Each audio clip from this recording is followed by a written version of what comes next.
As Russian forces ramp up their attacks in eastern Ukraine, civilians in affected cities and villages are attempting to evacuate following another deadly strike on Friday. Correspondent Ali Rogan has our report. A day after Russia struck the Kramatorsk train station, survivors are processing what happened. 17-year-old Nastya still bears blood from the attack. I remember a really loud noise and there was something landing, shells or rockets. Everybody hit the ground. That's all a nightmare. Everything starts to burn. Everyone was panicking. The strike killed at least 50 people, with many more wounded still in the hospital. Overnight, Ukrainian President Volodymyr Zelensky condemned the strike and demanded accountability. We expect a firm global response to this war crime.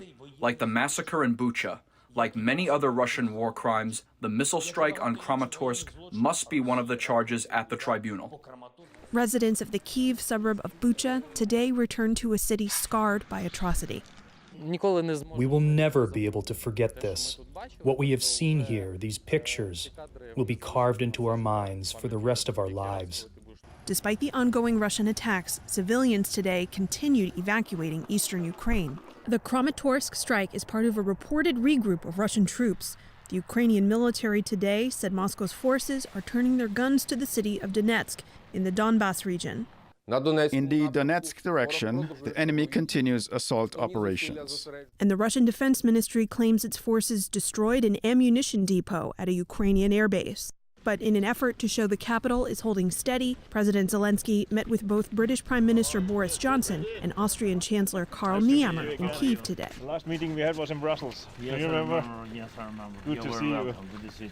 Zelensky again called for more sanctions on Russia and said his country was preparing for a tough battle in the east.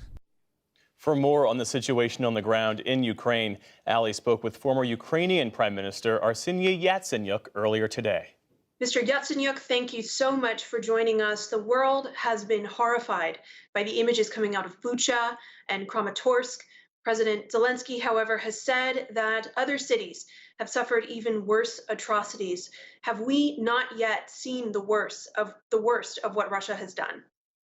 What Russia has done is the war crimes and crimes against humanity. And you know, Europe can't remember more atrocities since the Second World War and since the tragedy in Srebrenica, in former Socialist Republic in Yugoslavia. So Putin is personally responsible for this, and his so-called military, that's not longer a military, and they are no longer soldiers.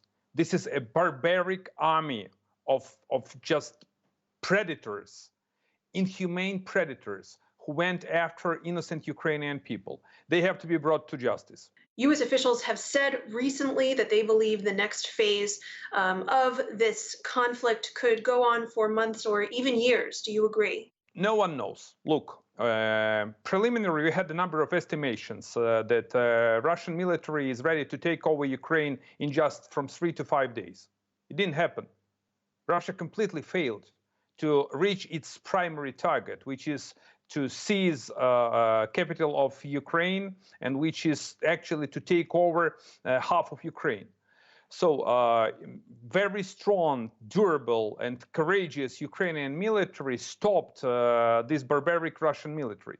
So how long it is to happen? It all depends on whether the Western world is ready to ship both lethal defensive and offensive weapon to Ukrainians, and whether the Western allies are ready to ramp up sanctions against Russia every single day, 24/7. So let me ask you about those allies. In recent days, we've seen EU leaders, we've seen leaders from the UK. Just today, Boris Johnson visiting with President Zelensky in Kyiv. Some countries and organizations have also announced they're going to be reinstating their diplomatic presences in Ukraine. Do you believe the United States should follow suit? Look, the US is a flagship. And I really commend the efforts of the President of the United States and bipartisan support of American people to protect, defend, and support Ukrainians. What Putin didn't expect, he didn't expect this kind of unity among the Western world. he was thinking that the Western world is actually completely split, fractioned, and that the Western world is not ready to stand our ground, to stand our ground of our freedoms and values of liberal and free world. Boris Johnson, he just paid the visit to Ukraine. This is not just a show of solidarity. This is an act of solidarity.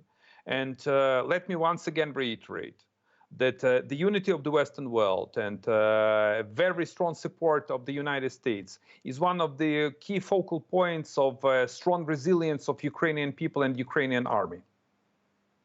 But do you think the United States is doing enough? Do you want to see more weapons from the United States? What weapons would be most helpful?